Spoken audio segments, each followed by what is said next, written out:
ബസന്തിലേക്ക്. ബസന്ത്, ഇനി 3:30-യുടെ ചർച്ചയ്ക്ക് ഇനി പ്രസക്തിയുണ്ടോ? ചർച്ച നടക്കുമോ?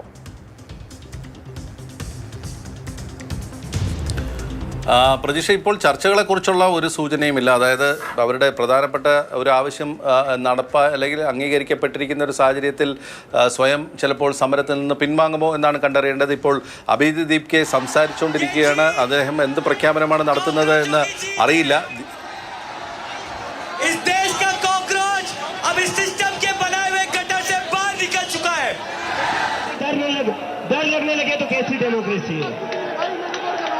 डरना नहीं है। अगर अपनी आवाज उठाओगे तभी ये लोग लाइन में रहेंगे और इन्हें लाइन में रखना जरूरी है।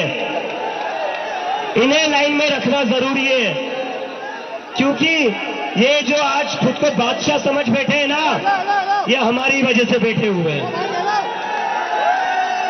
और इस्तीफा हो गया है लेकिन हमारी दो और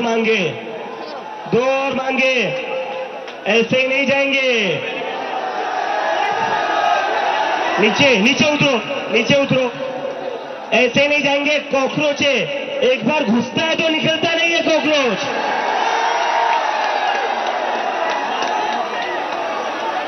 धर्मेंद्र प्रधान का इस्तीफा तो हो गया, लेकिन जिन बच्चों ने सुसाइड करी है उनके परिवार को 1 करोड़ का मुआवजा और मिलना चाहिए ना? मिलना चाहिए ना? 1 करोड़ का मुआवजा उन सारे परिवारों को। और दूसरा, ये जो पुलिस वाले गुंडों ने हरकत करी थी 20 तारीख को, उसके ऊपर पुलिस वालों के ऊपर एक्शन तो होना ही चाहिए। डीसीपी संदीप लांबा, एसीपी अजय शर्मा, सचिन शर्मा, ये जो लाठियां चलाई है ना अपने अमित शाह और मोदी के नाम पर, अभी एक इस्तीफा हुआ है, याद रखना कॉकरोच से पंगा नहीं लेना है। अगर एक मंत्री का इस्तीफा ले सकते हो तो तुम लोग क्या हो? तुम्हारी हमने लाठियां खा ली, सर फुड़वा लिया। इस देश के स्टूडेंट्स ने बहुत हिम्मत वाला काम करा है। तो 20 जुलाई के बाद और 20 जुलाई से जितने भी स्टूडेंट्स के ऊपर केसेस किए गए वो सारे के सारे वापस होने चाहिए।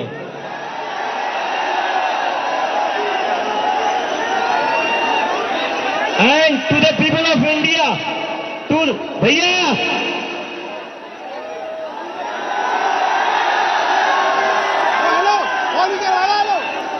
To the people of India, this is how a democracy should be. ये लोकतंत्र है। मुझे पिछले एक महीने से बहुत बड़े पॉलिटिशियंस, बहुत बड़े मीडिया वाले कहते थे क्या कर रहे हो, कब तक बैठोगे, नहीं देंगे इस्तीफा। आप जानते नहीं हो क्या इस सरकार को? बहुत ही निर्दयी सरकार है, किसी की नहीं सुनती है ये सरकार, अपनी मनमानी करती है, बहुत जिद्दी सरकार है। ബസന്ത്, അഭിജിത്ത് ദീപ്കെ ഈ സമരത്തിന്റെ വിജയത്തെക്കുറിച്ചും നാൾവഴികളെക്കുറിച്ചും കേന്ദ്ര സർക്കാരിന്റെ നിലപാടുകൾ എങ്ങനെയായിരുന്നു തുടങ്ങിയ കാര്യങ്ങളൊക്കെ തന്നെ വിശദീകരിക്കുകയാണ്. അപ്പോൾ ഭാവി പരിപാടി സംബന്ധിച്ച് നമുക്ക് എന്ത് മനസ്സിലാക്കാം ബസന്ത്?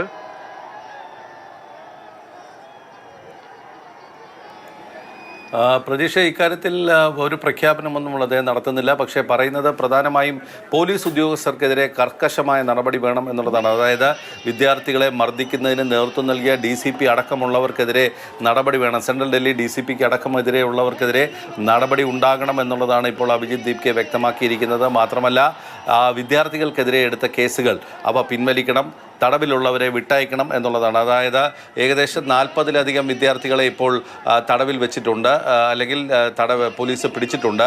ഇവരെയൊക്കെ തന്നെ കസ്റ്റഡിയിൽ നിന്നും വിട്ടയക്കണം എന്ന് മാത്രമല്ല, ഇവർക്കെതിരെ എടുത്തിട്ടുള്ള കേസുകളെല്ലാം തന്നെ പിൻവലിക്കണം എന്നുള്ളതാണ്.